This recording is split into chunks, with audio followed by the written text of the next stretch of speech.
नाम पुष्पा है और पिछले पार्ट में आपने देखा कि किस तरह मैं अपनी आगे की पढ़ाई के लिए शिमला आ गई थी और मुझे कम रेंट पर एक बहुत ही खूबसूरत सा घर मिल गया था और एक बहुत ही अच्छे पड़ोसी अंकल पूरब, वो मेरा बहुत ही ज़्यादा ख्याल रखते थे और मुझे हर चीज़ पर सपोर्ट किया करते थे। बस प्रॉब्लम तब से स्टार्ट हुई जब मेरे घर में मैंने कुछ अलग ही चीज़ें नोटिस की। मेरे घर की चीज़ें मुझे अक्सर ही इधर उधर पड़ी हुई मिलती थी। चीज़ें तब ज़्यादा बिगड़ने लगी जब मेरे सामान घर के बाहर मुझे मिलते थे और मेरे पड़ोसी अंकल ने मुझे बताया था कि कभी कभी रात को मैं खुद वो सामान बाहर रख कर आती हूँ। इसका मतलब वो आत्मा शायद मुझ पर कंट्रोल कर रही थी। ये सब जानने के बाद मैं बहुत ही ज़्यादा घबरा गई थी और बातें और ज़्यादा तब बिगड़ने लगी थी जब मुझे मेरे घर में मिसिंग लोगों की चीज़ें मिलनी शुरू हो गई थी। जब मुझे पहली बार एक ऐसी चीज़ मिली थी तो मैंने उसे इग्नोर कर दिया था, पर दूसरी बार जब मेरे घर के एक कोने में मुझे किसी मिसिंग इंसान का सामान मिला, वॉलेट या उसके कपड़े, तब मैं वो सामान लेकर पुलिस स्टेशन चली गई थी। वहाँ पर पुलिस वालों ने मुझसे बहुत सारे सवाल किए। मैंने उन्हें सारी बात बता दी कि हो सकता है कि ये मेरे घर की आत्मा ये सारे काम कर रही हो। तब वो भी थोड़े शॉक हो गए थे। उन्होंने कहा, क्या सच में तुम्हारे घर में आत्मा है? तब मैंने कहा कि हाँ, मेरे सामान इधर उधर पड़े हुए मिलते हैं मुझे और अक्सर मेरे सामान मुझे घर के बाहर मिलते हैं। तब पुलिस वाले एक दूसरे से बात कर रहे थे। उसके बाद वो मुझे लेकर मेरे घर आ गए और मेरे घर की छानबीन करने लगे। मेरे घर के आसपास भी उन्होंने बहुत ज़्यादा छानबीन की पर उन्हें कुछ भी नहीं मिला। तब उन्होंने मुझे अपना नंबर दे दिया और कहा कि अगर किसी भी चीज़ की ज़रूरत हो या कुछ भी पता चले तो मैं उन्हें कांटेक्ट करूं। ये सब के बाद मैं अपने पड़ोसी अंकल के पास चली गई और मैंने उन्हें सारी बात बताई। तब वो मुझ पर बहुत ही ज़्यादा गुस्सा हो गए थे। उन्होंने मुझसे यही कहा कि तुमने सही नहीं किया, तुम अपने आप को बहुत बुरी तरह से फंसा लोगी। मैं इन पुलिस वालों को बहुत अच्छी तरह से जानता हूँ। वो बिल्कुल भी यकीन नहीं करेंगे किसी भी आत्मा के होने पर। उल्टा वो तुम्हें ही इस केस में फंसा देंगे। वो तुम्हें किसी भी तरह से किसी भी एक मिसिंग पर्सन के साथ जोड़ देंगे और तुम्हें उसके साथ फंसाकर तुम्हारे ऊपर केस बना देंगे। बेहतर यही होगा कि तुम जितना जल्दी हो सके इस चीज़ से दूर चली जाओ और अगर आइंदा तुम्हें कभी भी अपने घर में कोई भी सामान मिले तो इस बारे में पुलिस वालों को मत बताना। अंकल की ये सारी बातें सुनने के बाद मुझे भी यही लगा कि अंकल बात तो पते की कर रहे हैं, पुलिस वाले किसी के सगे नहीं होते। अब मैंने डिसाइड कर लिया कि आगे से अगर मुझे मेरे घर में कोई भी सामान मिलेगा तो मैं उसे पुलिस वालों को नहीं बताऊंगी और जैसे ही इस घर में मेरे 6 महीने पूरे हो जाएंगे मैं इस घर को छोड़कर यहाँ से चली जाऊंगी। मुझे इन केस के लफड़ों पर नहीं पड़ना था। इतना सब कुछ होने के बाद अब रात हो चुकी थी और मुझे रात उस घर में बितानी थी जहाँ पर अब मुझे पूरी तरह से यकीन हो गया था कि वहाँ पर किसी आत्मा या किसी भूत प्रेत का साया है। मैं बहुत ही ज़्यादा घबरा रही थी और मैं बहुत ही ज़्यादा डर रही थी क्योंकि जो आत्मा 40 लोगों को गायब कर सकती है वो मेरे साथ कुछ भी कर सकती है। उस आत्मा ने अभी तक मुझे नुकसान नहीं पहुंचाया था, पर इसका मतलब ये नहीं है कि वो मुझे नुकसान नहीं पहुंचाएगी। डर की वजह से उस रात मुझे नींद ही नहीं आ रही थी। मैंने बहुत ही ज़्यादा कोशिश की सोने की, पर मेरी आंखों पर एक भी नींद नहीं थी। मैं बुरी तरह से डरी हुई थी। मैंने देखा कि उस वक्त रात के 3 बज रहे थे और मुझे वापस से मेरे घर से आवाज़ें आनी शुरू हो गई थी।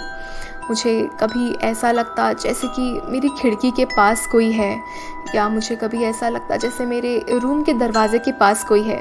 मुझे किचन से बर्तन गिरने की आवाज़ें आ रही थी। मैं बहुत बुरी तरह से डर गई थी। मैं उठकर जैसे ही किचन के पास गई तब वहाँ पर 2 छुरी गिरी हुई थी। मैं बहुत ज़्यादा डर गई थी। मुझे ऐसा लग रहा था कि हो ना हो शायद ये आत्मा आज मुझे मार डालेगी। शायद इस घर में आज मेरा आखिरी दिन होगा। मुझे पैनिक अटैक्स आने लगे थे। मैं तुरंत ही बस घबराते हुए अपने घर से बाहर भागने लगी। मैं भागते हुए तुरंत ही अपने पड़ोसी अंकल के घर चली गई और वहाँ पर बस उनके दरवाजे को नॉक करने लगी। थोड़ी ही देर के बाद अंकल ने दरवाज़ा खोला और वो मुझे देखकर शॉक थे। उन्होंने यही कहा कि क्या हो गया है, तुम इस वक्त यहाँ पर कैसे? तब मैंने उन्हें बताया कि मेरे घर में ऐसी चीज़ें हो रही हैं और मैं बहुत ही ज़्यादा घबरा रही हूँ। तब उन्होंने कहा कि घबराने की ज़रूरत नहीं है, हिम्मत रखो, वो आत्मा तुम्हारा कुछ भी नहीं बिगाड़ सकती, हिम्मत रखो। पर मैंने उनका हाथ झटका दिया और मैं बस उनके घर के अंदर चली गई। मैं बस उन्हें कह रही थी कि मैं बस आपके साथ रहना चाहती हूँ इसी घर पे, मैं उस घर में वापस नहीं जाऊँगी। अंकल मुझे अपने दरवाजे से ही बस अजीब शॉक होकर देख रहे थे और फिर उन्होंने दरवाजे को लॉक कर दिया और फिर वो अंदर आ गए। वो तुरंत ही किचन की तरफ चले गए। वहाँ से उन्होंने कहा कि क्या पियोगी, ठंडा या गर्म, पहली बार मेरे घर आई हो। तब मैंने उनसे कहा कि नहीं अंकल, मुझे कुछ भी नहीं चाहिए, पर स्टिल वो किचन में कुछ काम करने लग गए। तभी मैं उनके घर को देखने लगी। मैं पहली बार उनके घर गई थी। वहाँ हॉल की दीवार पर बहुत ही ज़्यादा फ़ोटोज़ थी और बहुत सारे मेडल्स थे। वहाँ पर उनका यूनिफॉर्म था, गन्स रखी हुई थी और कुछ कुछ अलग अलग चीज़ें थी। मुझे बहुत ही ज़्यादा इंटरेस्टिंग लग रहा था वहाँ पे सब कुछ देखना। मैं वॉल्स को फॉलो करते करते एक रूम के अंदर चली गई थी। उस रूम के अंदर भी बहुत सारे अलग अलग लोगों की फ़ोटोज़ लगी हुई थी और उनकी आर्मी के कुछ कुछ सामान रखे हुए थे। मुझे बहुत अच्छा लग रहा था, ऐसा लग रहा था मैं किसी अलग ही दुनिया पर आ गई हूँ। इसके बाद उन फ़ोटोज़ को फॉलो करते हुए मैं एक दूसरे रूम पर चली गई। मैंने ध्यान दिया कि वो उनका बेडरूम था, पर वो बहुत ही बुरी तरह से बिखरा हुआ था। मैंने वहाँ पर भी एक बोर्ड पर देखा तो वहाँ पर बहुत सारी फ़ोटोज़ रखी हुई थी और सिज़र था, न्यूज़पेपर था। तब मैंने ध्यान से देखा तो ये वही मिसिंग लोगों की फ़ोटोज़ थी जिनके सामान मुझे मेरे घर से मिले थे। जब मैंने बेड पर देखा तो वहाँ पर गंदे कपड़े रखे हुए थे, बहुत सारे औजार रखे हुए थे जिन पर सूखा हुआ खून लगा हुआ था।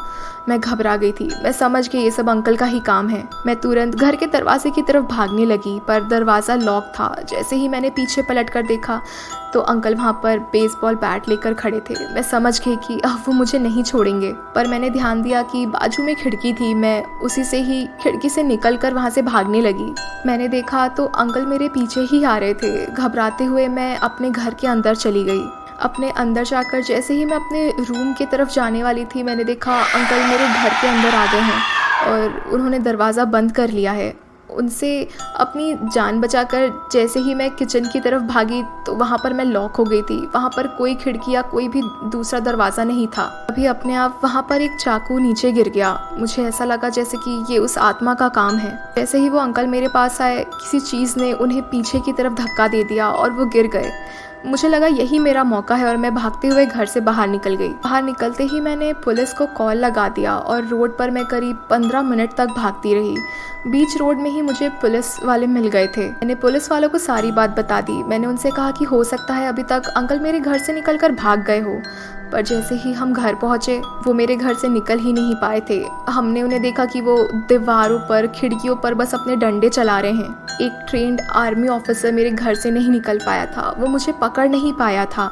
मैं समझ गई थी वो शायद आत्मा ही मेरा साथ दे रही थी या मेरी मदद कर रही थी। उस दिन वो केस सॉल्व हो गया था और अंकल ही वो सीरियल किलर थे, ये पता चल गया था। पर उस घर और उस आत्मा का क्या राज था वो मुझे कभी पता नहीं चला। मुझे बस इतना पता है कि उसी आत्मा ने मेरी मदद की थी।